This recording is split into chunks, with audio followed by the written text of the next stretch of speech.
Ladies and gentleman, welcome back to stock market free course. मैं सुमन कुमार स्वागत करता हूं टेडेक्स बडी में। हमने सीजन 1 के पार्ट 3 में कवर किया था कि स्टॉक मार्केट का इंटरमीडिएटरीज है।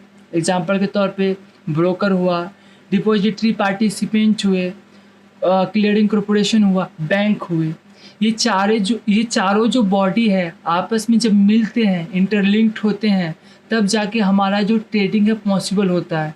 यानी कि जब अपने मोबाइल से आप निकालते हैं, बाई और सेल ऑर्डर जो टिपते हैं, बैकएंड में यही चार लोग आपस में इंटरलिंक्ड होके काम करते हैं और इसीलिए हमारा जो ट्रेडिंग होता है वो स्मूथ होता है।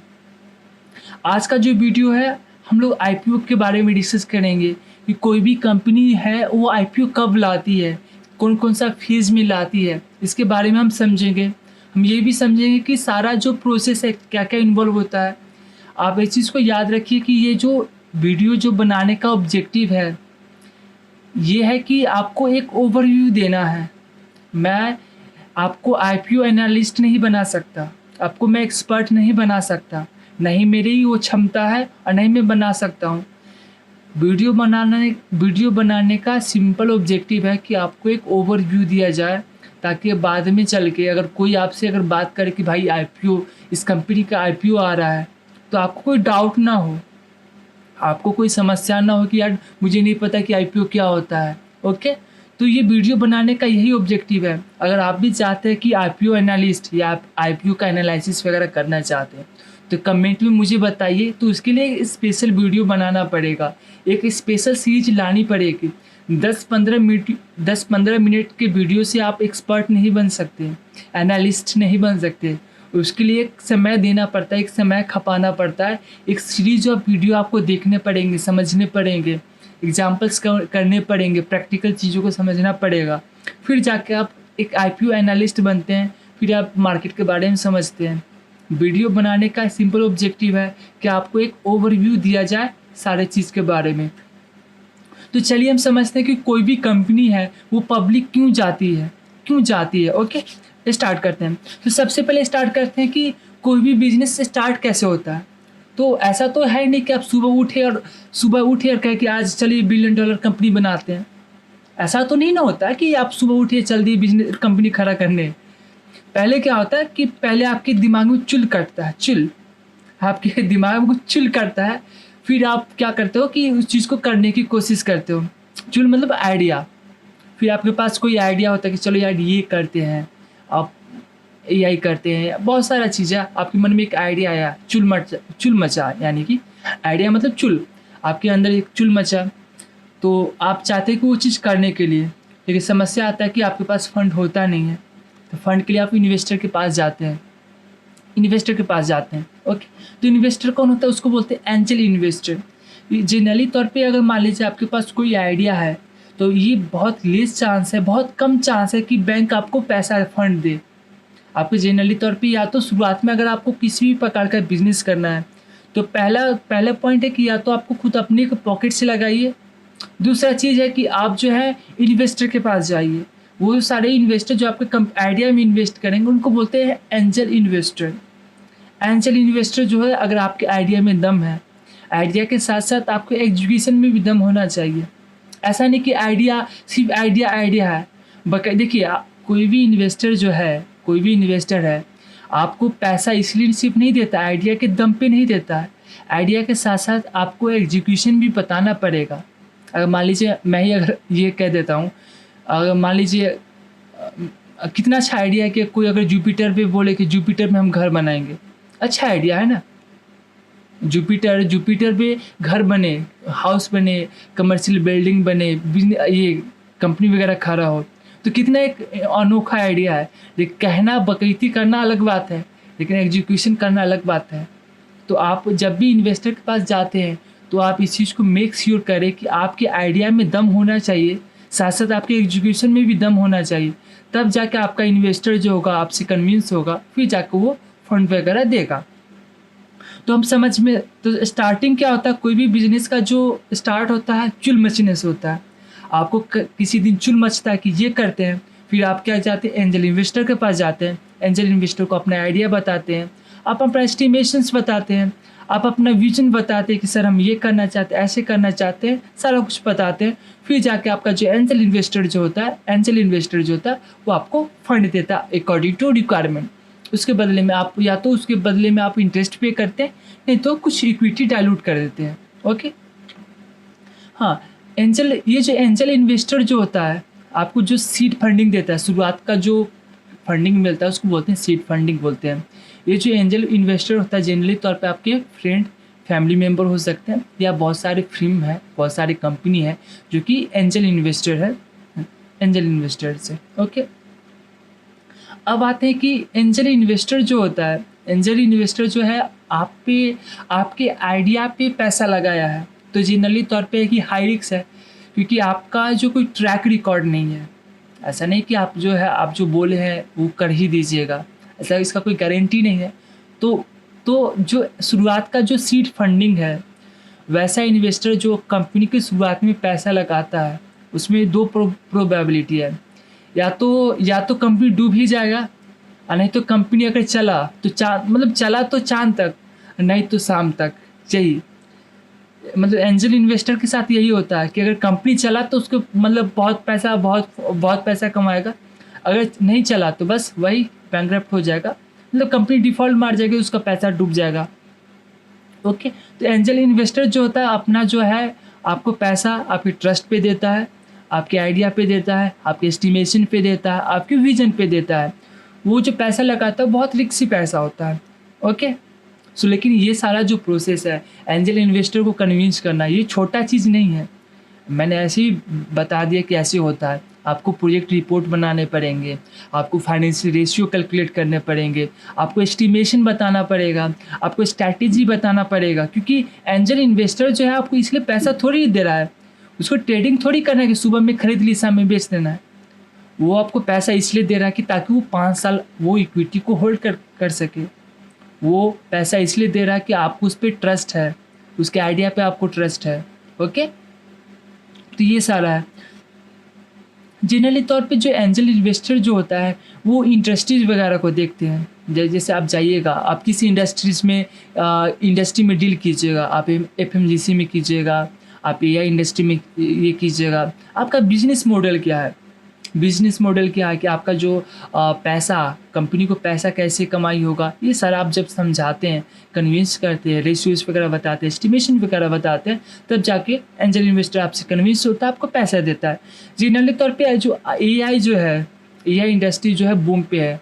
अगर आप जाइएगा किसी इन्वेस्टर के पास, कहिएगा कि सर हम जो है एआई से रिलेटेड कुछ कर रहे हैं, आपको फंड आसानी से मिल जाएगा, क्योंकि एआई जो है हाईली डिमांडेड है, इसका क्रेज़ है। बहुत सारे बेंगलोर बेस्ड स्टार्टअप है जो इस तरह का फंडिंग इशू किए हैं। अगर आप न्यूज़ वगैरह में आप सुनते होंगे इसके बारे में। तो चलिए नेक्स्ट। हाँ, तो एंजल इन्वेस्टर जो होता है वो क्या करता है, वो जो है आपको शुरुआत में फंड वगैरह देता है। शुरुआत में जब आपको फंड मिलता है तो आप बिजनेस स्टार्ट करते हैं। बिजनेस जो स्टार्ट करते हैं तो आप नौसिखिया होते हैं ना, आप भले ही थ्योरी में कितना चीज़ पढ़ लीजिए, जब आप ग्राउंड में कूदते हैं तो उसका एक्सपीरियंस ही अलग होता है। आप नए चीज़ सीखते हैं, नए आपको इशूज़ आते हैं, नए प्रॉब्लम्स आते हैं, सबको डील करते हैं। शुरुआत में आपका फोकस होता है कि जो आप कमिटमेंट दिए हैं, जो एंजल इन्वेस्टर को आप बोले हैं सर हम इतना करोड़ का शेयर लेकर आएंगे या ये करेंगे, वो सारा आपका प्रायोरिटी होता है कि वो चीज़ को करें। साथ साथ आप क्वालिटी ऑपरेशन को स्मूथ बनाने की कोशिश करते हैं। अब नेक्स्ट आता है वेंचर कैपिटलिस्ट। अब क्या होता है कि मान लीजिए जब आपको एंजल इन्वेस्टर से जब आपको पैसा मिल जाता है तो आप चाहते हैं, फिर आपका समझ वगैरह हो जाता है, सारा कुछ हो जाता है, फिर आप चाहते हैं कि आप अपने बिजनेस को एक्सपेंड करना चाहते हैं। फॉर एग्जांपल के तौर पे मान लीजिए मेरा ही कंपनी है, पटना में रजिस्टर्ड है, तो मैंने एंजल इन्वेस्टर से पैसा लिया, छोटी एरिया में एक्सपेरिमेंट कर लिया। अब मैं चाहता हूँ कि मैं पूरी पटना में कवर करूँ। अब मैं चाहता हूँ कि पूरी पटना को कवर करूँ। तो पटना तो छोटा इलाका है नहीं, पटना को अगर कवर करना है तो आपको करोड़ों रुपया चाहिए, तब जाकर आप पटना को कवर कीजिएगा, या आप पूरा बिहार को कवर कीजिएगा। तो आप कहाँ जाते हैं, वेंचर कैपिटलिस्ट के पास जाते हैं। हाँ, तो वेंचर कैपिटलिस्ट आपको पैसा देता है, बदले में आपको क्या करना पड़ता है, बदले में आपको कंपनी का इक्विटी, कंपनी का शेयर डाइल्यूट करना पड़ता है। ओके, तो पहले समझ लेते हैं कि शेयर है क्या, क्योंकि ये सारा बेसिक क्वेश्चन होता है। बहुत लोगों को कन्फ्यूजन होता है कि शेयर कंपनी का है क्या। तो शेयर क्या होता है, ये जो है देखिए, पहली बात है ये सारा जो चीज़ है, ये मैं फिर से बता दूं, ये सारा जो है डेप्थ है, फाइनेंस से रिलेटेड चीज़ें हैं, आपको समझने में डाउट वगैरह हो सकता है। मैं सीधे बता दूं कि शेयर क्या होता है, कि मान लीजिए कंपनी है, एक रोटी का टुकड़ा है, तो प्रत्येक टुकड़ा को आप एक शेयर बोलिएगा। कंपनी अगर एक रोटी है तो उसको छोटा छोटा भाग में बांट दीजिएगा ना, और उसका प्रत्येक जो भाग होगा वो एक शेयर होगा। तो जिस आदमी के पास जिस कंपनी का ज़्यादा शेयर होगा, उस कंपनी में उसका ज़्यादा चलती चलेगा, उसका ज़्यादा कंट्रोल होगा। तो जब आप वेंचर कैपिटलिस्ट के पास जाते हैं, क्योंकि आपका जो कंपनी है छोटे स्केल पे आप अच्छा परफॉर्म किए हैं, आप चाहते हैं कि पूरा बिहार में आप कवर कर ले, तो उसके लिए आपको पैसा ज़्यादा चाहिए, तो वेंचर कैपिटलिस्ट के पास जाते हैं। आप बताते हैं कि मेरा जो ट्रैक रिकॉर्ड ये रहा है, मेरा प्रॉफिट ये रहा है, अब जो हम एक्सपेंड करना चाहते हैं और मुझे पैसा चाहिए। आप जो ऑफ़र देते हैं कि 5% इक्विटी मैं दूंगा, बदले में मुझे 5 करोड़ 10 करोड़ ये चाहिए। ओके, आपका वेंचर कैपिटलिस्ट है, आपके प्रपोजल को सुनता है, वो नेगोशिएट आपके साथ करेगा कि हाँ जी, नहीं इतना लेंगे, जैसे शार्क टैंक में होता है वैसे ही। ओके, वैसे आप नेगोशिएट करते हैं, उसके बाद आपको फंड वगैरह मिल जाता है। तो ये जो होता है वेंचर कैपिटलिस्ट वगैरह जो होता है, क्योंकि आप जो है मार्केट में जो है आप 1-2 साल गुजार चुके हैं, आप एक्सपीरियंस वगैरह हो जाते हैं। आप जितने भी इशू सबको डील करना जानते हैं, तो एक्सपेंशन करने में आपको दिक्कत नहीं होती है। आप नए नए ब्रांड बनाते हैं, अलग अलग ब्रांच में जाते हैं, अलग अलग ब्रांच खोलते हैं, आप स्टोर ज़्यादा खोलते हैं। आप मैन्युफैक्चरिंग में है तो आप कोशिश करते हैं कि आप जो है मैन्युफैक्चरिंग कैपेसिटी को बढ़ाया जाए, आप अपनी सेल्स को बढ़ाया जाए, ये सारा आपका प्रायोरिटी होता है। ये सारा जो है वेंचर कैपिटलिस्ट का नाम है। अगर सबसे प्रोमिनेंट में आप देखिएगा, ये इसका नाम आप सुने ही होंगे, टाइगर ग्लोबल इंडिया। इनका जो इन्वेस्टमेंट जो है फ्लिपकार्ट और ग्रो और जोमेटो में भी है। तो ये सारा प्रोमिनेंट वेंचर कैपिटलिस्ट फिल्म का नाम है। अगर आप पढ़ना चाहते हैं तो इसको पॉज कर लीजिए, एक बार पढ़ लीजिए, एक बार देख लीजिए। ओके, ये सारा जो है आपका वेंचर कैपिटलिस्ट फिल्म का नाम है। ओके, अब नेक्स्ट स्टेज आता है। तो पहला स्टेज में क्या है, पहला स्टेज में आप एंजल इन्वेस्टर के पास गए, पैसा लिए, अच्छा एक्सपेरिमेंट वगैरह किए, ग्रो कर लिए। फिर आपको एक्सपेंड करना था पूरा बिहार में, तो आपने क्या किया, वेंचर कैपिटलिस्ट के पास गए, उनसे पैसा लिया, पूरा बिहार में कवर कर लिया। अब नेक्स्ट फेज में क्या है, आप जो है और कैपेक्स करना चाहते हैं, और आप एक्सपेंड करना चाहते हैं। आप सिर्फ बिहार में नहीं, आसपास के कुछ नेबरिंग स्टेट में भी कवर करना चाहते हैं। उसके लिए आपको और पैसा चाहिए। आप कहाँ जाइएगा, अब जाइएगा आप बैंक के पास। क्यों बैंक के पास अब क्यों जाइएगा, एंजल इन्वेस्टर के पास क्यों नहीं जाइएगा? देखिए, एंजल इन्वेस्टर के पास आप जाइएगा या वेंचर कैपिटलिस्ट के पास जाइएगा, तो उसमें क्या कि जितना बार आप जाइएगा, हर बार आपको इक्विटी डाइल्यूट करना पड़ेगा। और जितना इक्विटी डाइल्यूट कीजिएगा, दैट मीन्स कि आपका कंपनी पर से कंट्रोल उतना कम होते चला जाएगा।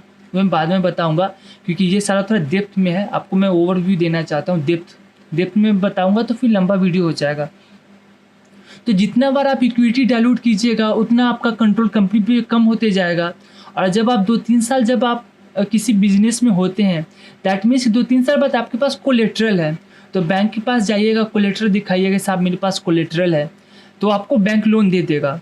और दूसरा चीज़ है कि सेंट्रल गवर्नमेंट का बहुत सारा स्कीम चलते रहता है। आप जाइए, जैसे CGT MSE स्कीम चल रहा है, इसके तहत आप 10 करोड़ तक आप कोलेट्रल फ्री लोन ले सकते हैं। एग्जाम्पल के तौर पर अगर मान लीजिए आपको 100 रुपये चाहिए, तो बैंक कहेगा कि देख भाई, हम तुमको 80% कोलेट्रल फ्री लोन दे देते हैं। यानी 80 रुपीज़ में, यानी कि 80 रुपीज़ में से आपको कोई भी कोलेट्रल नहीं देना पड़ेगा, लेकिन 20 रुपया जो है आप खुद लगाना पड़ेगा। ओके, ये सारा चीज़, इसके बारे में आप अपने जो भी CA है इसके बारे में पूछिएगा, आपको डेप्थ में बताएगा। अगर आप एंटरप्रेन्योर हैं, ये सारा चीज़ करते हैं, या कोई आइडिया वगैरह है, तो आप ये सारा कर सकते हैं। तो स्टेज 3 में हम लोग कहाँ जाते हैं, बैंकर के पास जाते हैं। बैंक के पास क्यों जाते हैं, क्योंकि हमारे पास कोलेट्रल होता है। 3-4 साल जब आप बिजनेस में होते हैं, तो आपके पास कोलेट्रल होता है, तो उस कोलेट्रल के बदौलत आप क्या ले सकते हैं, लोन वगैरह लेके आप कंपनी को एक्सपेंड कर सकते हैं। नेक्स्ट, ये सारा जो है ये सारा आप लोग करते हैं। तो हमने क्या देखा, हमने देखा कि ये सारा जो है ये सारे लोग ये करते हैं। अब जो है फिर हमने स्टेज 1 में क्या देखा, फिर स्टेज 1 में हमने देखा कि साहब हम लोग एंजल इन्वेस्टर के पास गए, फिर वेंचर कैपिटलिस्ट के पास गए, फिर बैंकर के पास गए। अब हम चाहते हैं कि पूरा इंडिया में एक्सपेंड करें। पहले तो हम चाहते थे कि बिहार के आसपास जो नेबरिंग स्टेट हुआ, जैसे उत्तर प्रदेश हुआ, वेस्ट बंगाल हुआ, झारखंड हुआ, ये सारे में हम लोग फैले। अब आप चाहते हैं कि पूरा इंडिया में फैले, उसके लिए आपको और कैपिटल चाहिए, उसके लिए और पैसे चाहिए। तो आप कहाँ जाइएगा, प्राइवेट इक्विटी के पास जाइएगा, प्राइवेट इक्विटी इन्वेस्टर के पास जाइएगा।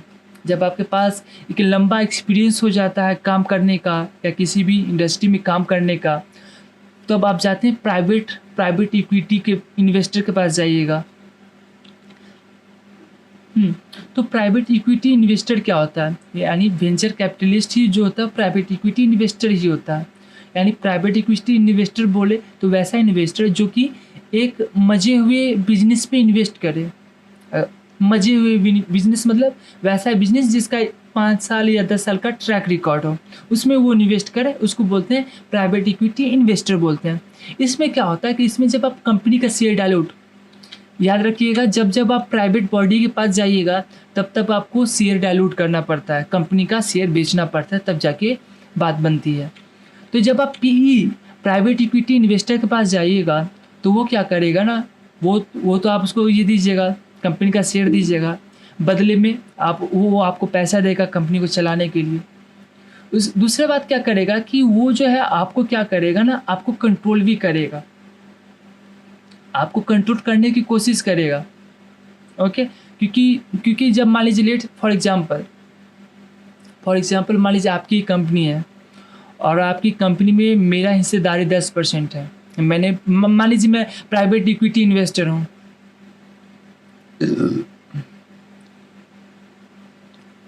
मान लीजिए कि मैं प्राइवेट इक्विटी इन्वेस्टर हूँ और आपकी कंपनी में मेरा 10% है। तो मैं क्या चाहूँगा, मैं चाहूँगा कि कंपनी जो है मेरे अकॉर्डिंग भी थोड़ा चले। तो मैं चाहूँगा कि आपका बोर्ड में मुझे डायरेक्टर बना दिया जाए, ताकि कंपनी का जो मेजर डिसीजन हो मैं बैठ के लूँ, मैं भी लूँ। आप डिसीजन मेकिंग में पार्टिसिपेट करना चाहते हैं, तो जैसे प्राइवेट इक्विटी के पास जाइएगा तो वो आपको थोड़ा कंट्रोल करने की कोशिश करता है, लेकिन बहुत लेस प्रोबेबिलिटी होता है। क्योंकि जो बाहर का आदमी भले ही आपको कितना पैसा दे दे, जितना आपको समझ है अपनी कंपनी के बारे में, जितना आपको समझ है इंडस्ट्री के बारे में, वो दूसरे को समझ में नहीं है। भले ही वॉरेन बफेट भले ही कितना बड़ा इन्वेस्टर हो,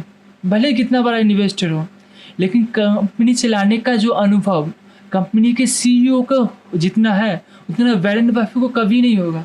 भले वो कितना बुक्स पढ़ ले, भले कितना वो फाइनेंशियल एनालिसिस कर ले, ये एनालिसिस कर ले, वो एनालिसिस कर ले, लेकिन जो आदमी ग्राउंड से जुड़ा है, जो आदमी डे टू डे ऑपरेशन कर रहा है, चीज़ों को देख रहा है, समझ रहा है, उसके पास एक अलग ही एज है।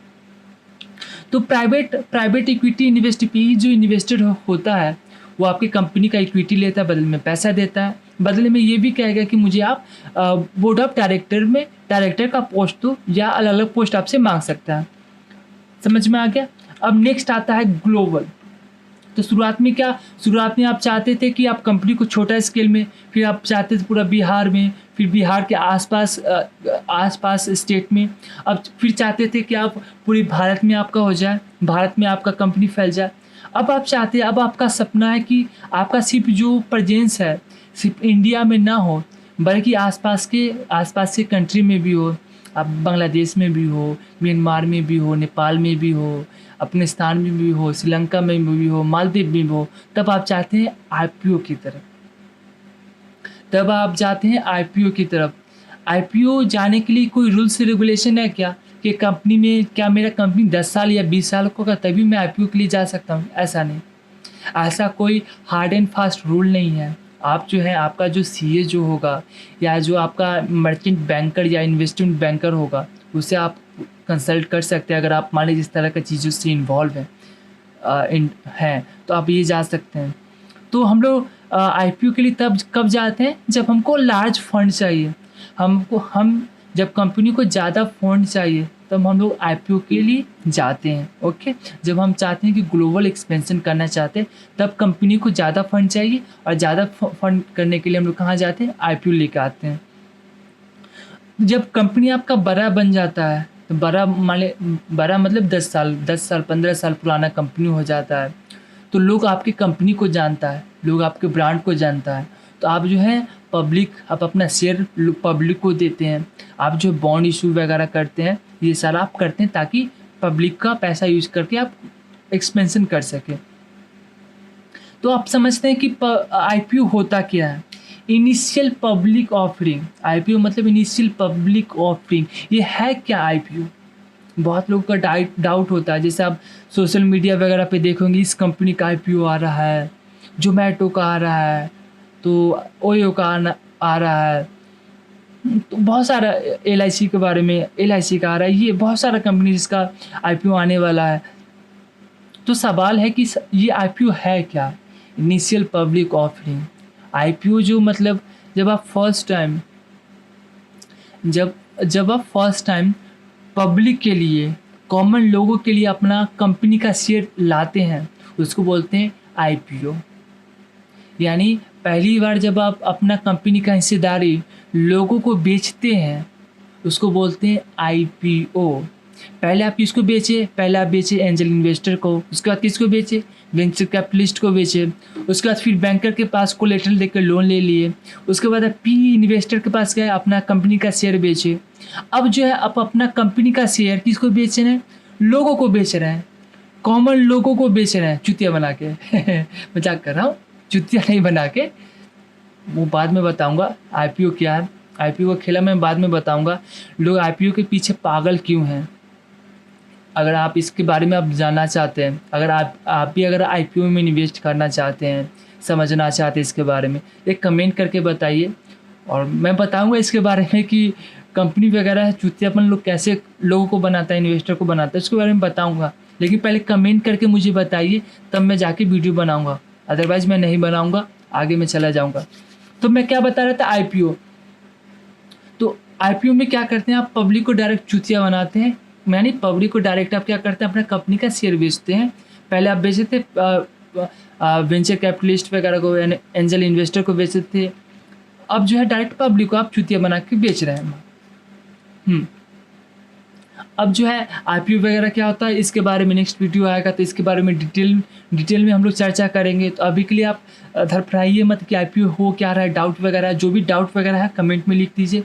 मैं कोशिश करूँगा कि उसके लिए एक सेपरेट वीडियो बना के आपको मैं बता दूँ।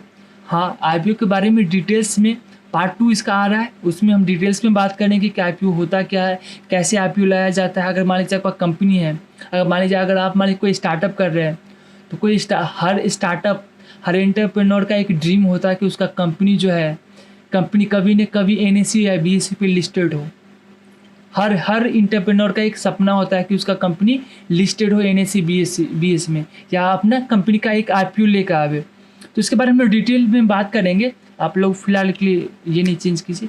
अब आते कुछ क्वेश्चंस वगैरह, वो डिस्कस कर लेते कि क्या क्वेश्चंस हैं। सबसे पहला क्वेश्चन है कि व्हाई नाउ नॉट अर्लियर। तो सबसे पहले आपको समझना पड़ेगा, जब आपको चूल काटता है कि मुझे स्टार्टअप करना है, बिजनेस करना है, तो कोई चूतिया थोड़ी है कि आपके लिए पैसा देगा। कहना देखिए कहना बहुत ईजी है, चीज़ों को कहना बहुत ईजी है, लेकिन पैसा ऐसा नहीं मिलेगा। तो शुरुआत में क्या होता है, बैंक वगैरह आपको लोन वगैरह देगा नहीं, वो कहेगा कोलेट्रल दो। तो आपके पास ले दे के 2 ही ऑप्शन है, या तो कोई पैसा लगाइए, नहीं तो आप वेंचर कैपिटलिस्ट के पास जाइए। ये हो गया। क्योंकि A to C हम लोग क्यों गए, क्योंकि हमारे पास दूसरा ऑप्शन था ही नहीं। What happen to the old share holder. Old share holder के साथ क्या होगा, कंपनी का वैल्यूएशन जैसे जैसे बढ़ेगा तो उसका शेयर का भी वैल्यूएशन बढ़ेगा। आज जो 100 का शेयर है, कल का 1000 का हो जाएगा। तो जो लोग इन्वेस्टर हैं, ओल्ड शेयर होल्डर है, उनका भी क्या हो जाएगा, वेल्थ बढ़ जाएगा। Why do public investor look for. Public investor, हम जो रिलायंस का शेयर खरीद लिए, चाहे आप मेरी कंपनी का शेयर खरीद लिए, तो आपको मुझसे फ़ायदा क्या होगा, 2 ही फ़ायदा होगा। पहला कि कैपिटल एप्रिसिएशन। मान लीजिए अगर मैंने मान लीजिए मेरे कंपनी का शेयर का वैल्यू 100 रुपीज़ है, अगर अगले साल 2 साल हो गया तो आपको फ़ायदा हो गया। दूसरा फ़ायदा क्या हो सकता है, डिविडेंड में तो ये सारा मैं बाद में बताऊंगा कि डिविडेंड क्या होता है, टाइप्स ऑफ डिविडेंड क्या होता है, इसके बारे में एक अलग सा वीडियो मैं बनाऊंगा। अगर आप चाहते हैं कि डिविडेंड पे एक सेपरेट वीडियो बनाया जाए तो कमेंट में मुझे लिख के बताइए कि यस डिविडेंड। अब कमेंट में मुझे लिखिए कि डिविडेंड क्या होता है, तो इसके लिए एक सेपरेट वीडियो बनाया जाएगा, अच्छे से एक्सप्लेन किया जाएगा हर चीज़ों को।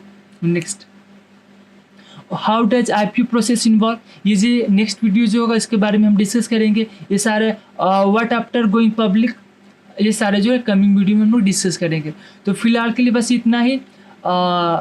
Thank you so much for watching. जो भी डाउट्स वगैरह हो आप कमेंट करके लिखिए। So bye bye, see you in the next video.